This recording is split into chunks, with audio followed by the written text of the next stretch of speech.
ना अफवाहें, ना सनसनी, ना हवा हवाई बातें, सत्य और तथ्यों के साथ खबरों की तह तक। नमस्कार, मैं हूं अभिनय आकाश और आप देखना शुरू कर चुके हैं प्रभा साक्षी का स्पेशल शो तह तक। देश में जब कभी भी जातिवादी राजनीति की चर्चा होती है तो उत्तर प्रदेश और बिहार का नाम हर किसी के दिमाग में तपाक से आ जाता है। इसके पीछे की वजह भी है। मसलन जयप्रकाश नारायण का इंदिरा गांधी सरकार की इमरजेंसी के खिलाफ किए गए आंदोलन और उससे उपजे लालू, मुलायम, मायावती, रामविलास, नीतीश जैसे कई नेताओं ने अपनी राजनीति को आगे बढ़ाने के लिए जातिवाद का भरपूर सहारा लिया। लेकिन ऐसा नहीं है कि न केवल यूपी और बिहार में ही जातिवाद की राजनीति देखने को मिलती, लेकिन इसकी चर्चा उतनी प्रमुखता से नहीं होती। गुजराती साहित्य परिषद के संस्थापक रंजीत राम मेहता ने 100 साल पहले अपने एक लेख में लिखा था कि पूरे भारत में सबसे ज्यादा जातिवाद गुजरात में है। जाति की उत्पत्ति कैसे हुई? जाति व्यवस्था हिंदुओं को 4 प्रमुख श्रेणियों में विभाजित करती है: ब्राह्मण, क्षत्रिय, वैश्य और शूद्र। कई लोग मानते हैं कि समूहों की उत्पत्ति सृष्टि के हिंदू देवता ब्रह्मा से हुई।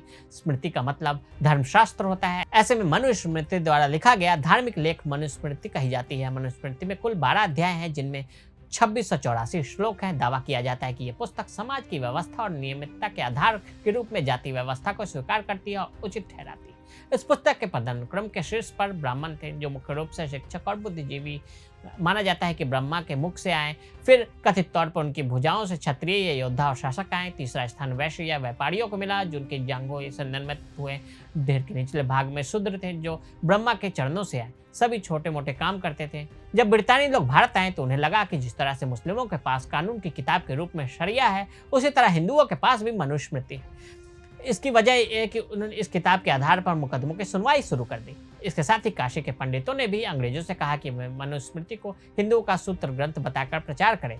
इसकी वजह से यह धारणा बनी कि मनुस्मृति हिंदुओं का मानक धर्म ग्रंथ है। ज्योतिबाई फुले ने मनुस्मृति को दी चुनौती। ब्रिटिश राज के दौरान यह किताब कानूनी मामलों में इस्तेमाल होने की वजह से खासी चर्चित हो गई।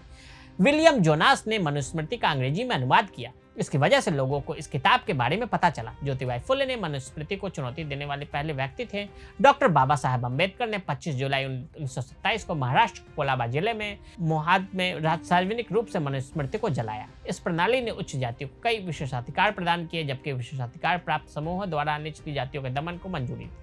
हालांकि बाधाओं के बावजूद कुछ दलित और अन्य जाति के भारतीय, जैसे कि B.R. अम्बेडकर, जिन्होंने भारतीय संविधान लिखा, K.R. नारायणन, जो देश के पहले दलित राष्ट्रपति बने, दोनों ही देश में प्रतिष्ठित पदों पर आसीन हुए। हालांकि इतिहासकारों का कहना है कि 18वीं शताब्दी तक भारतीयों के लिए जाति के औपचारिक भेद सीमित महत्व के थे। सामाजिक पहचान बहुत अधिक लचीली थी। लोग एक जाति से दूसरी जाति में आसानी से जा सकते थे। स्वतंत्र भारत के संविधान ने जाति के आधार पर भेदभाव पर प्रतिबंध लगा दिया। ऐतिहासिक अन्याय को सुधारने और पारंपरिक रूप से वंचितों को समान अवसर प्रदान करने में प्रयास में अधिकारियों ने अनुसूचित जाति और जनजातियों के लिए सरकारी नौकरियों और शैक्षणिक संस्थानों में सबसे कम कोटा की घोषणा की। अगर आप भी लेना चाहते हैं देश दुनिया की तमाम जानकारी, तो आज ही सब्सक्राइब करें हमारे चैनल को। साथ ही नीचे दिए बेल आइकन को जरूर दबाएं ताकि हर अपडेट आप तक पहुंच सके।